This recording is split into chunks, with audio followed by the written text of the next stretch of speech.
Tell me, what is your point of view about the coronavirus? Ah.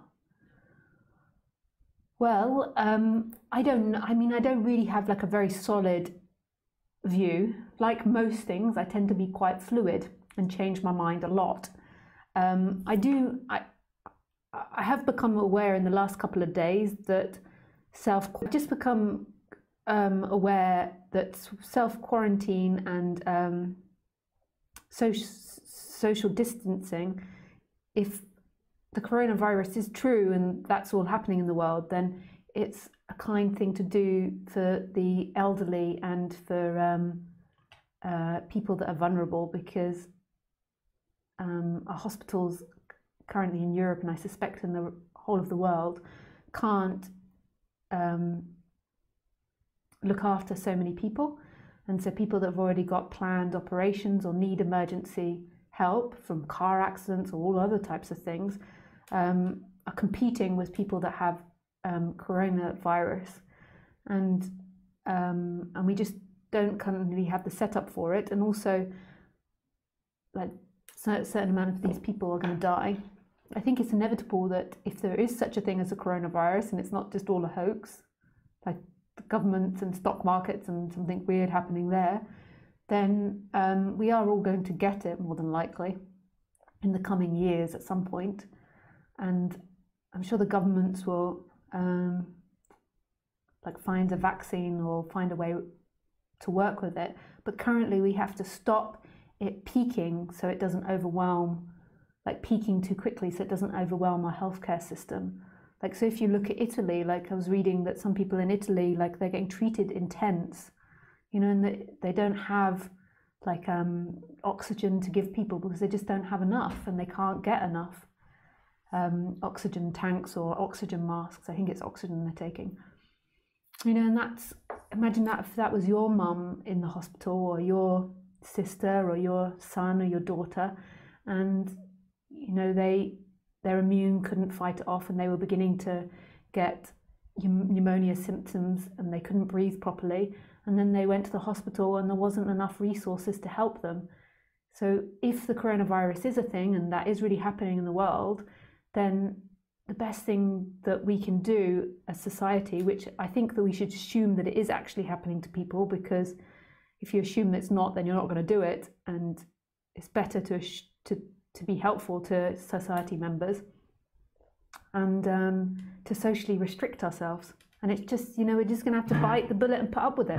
It doesn't, I know, like I'm going to be financially damaged by this, and the French government kindly wrote today to myself and to all other French citizens that if we can't pay our next tax bill, then there'll be no fines, and you just have to write to them and let them go. I let them know, and I don't know if they'll let you off it or what will happen in the future, but like they're trying to support their citizens.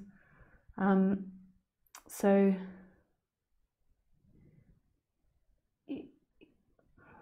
it's just something we have to do, and it's not going to last forever, and I'm sure society will recover.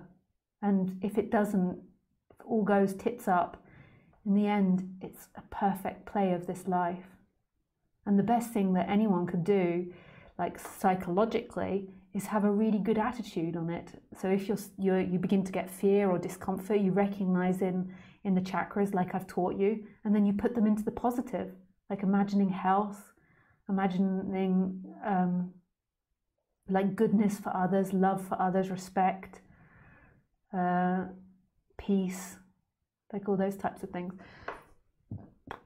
And transform your feelings. And I've given many techniques, knowing at the same time that like that transformation either happens or it doesn't happen, that's a description of what can happen. It's not a prescription, because who would I be prescribing to? But you transforming your emotions into the positive.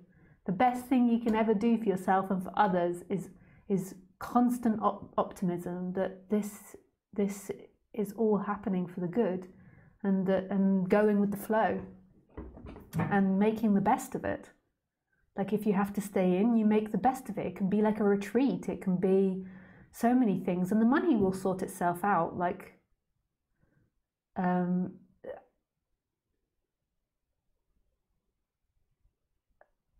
there's a possibility that a lot of us could, including myself, go bankrupt. Like I have a small business, so I'm more in. I don't think it will happen, but you just don't focus on that about the businesses having to close down, and you focus on the positive, like all the great things about it. That like going in and being able to meditate, and it also bringing up your fear of death and life, and bringing up these issues that you can look at. Yeah, and this is the practice. This is what I'm talking about. There's nothing that can make you there's nothing in the life that takes away your freedom. Freedom is your essence. It's what's right here. It's what's glowing out of all the eyes. It's what's vibrating in everything. It's the celebration. It's right here. And if it's time to give your life back, give the apparent human life back, then it's time. And you don't really lose anything, because everything that you've ever experienced is you, your lover, your children, your dogs, whatever it is, your car, your house. This is your freedom right here. And the person's always trying to, well, the person that's into spirituality is trying to balance them both, like have one and the other, like hold on to all your things and at the same time be free. And in the end, none of us get to keep anything. None of us ever had anything. That's so beautiful.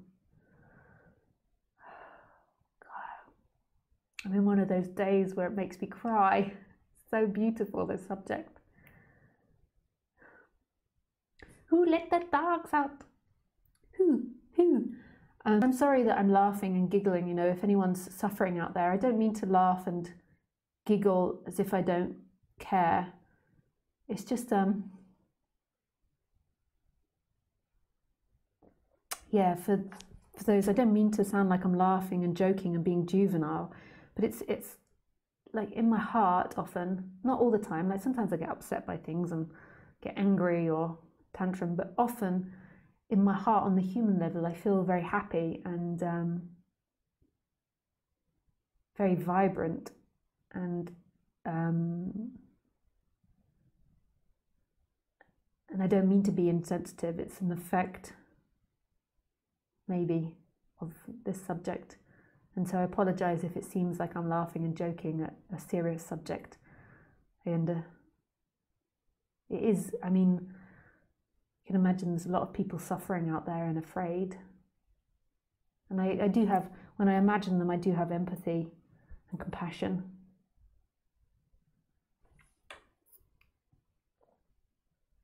Hi Lisa, I've been watching your live streams for 3 years now, and is very grateful for what you are offering to us seekers. Oh nice.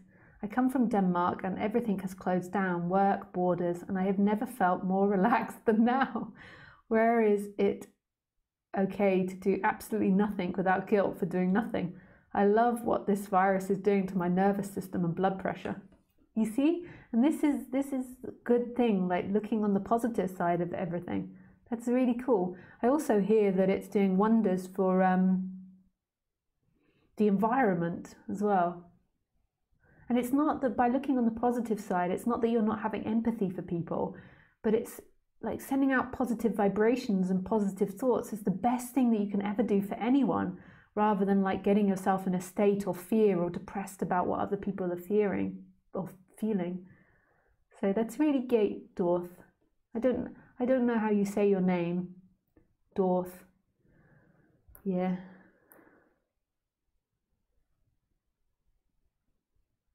Yeah, I think everything's shut in France, but I'm currently in Germany at the moment. So I don't even know if I'll be able to go back to France. I was going to be going back to France soon. But hey ho. Yeah, I'm very close to Denmark. So maybe Germany's going that way soon too. Hey Nick! Internet is likely to be worse today. The entire world is home on the internet this weekend. I don't know. You know, I go out and walk Khaleesi twice a day, and there's still quite a lot of people out. I don't know if people are really socially distancing. Like maybe it's you, Nick, you're doing it and you're sat all in your house all alone or with your wife, and you think that everyone else is doing it, but everyone else is all out having a party.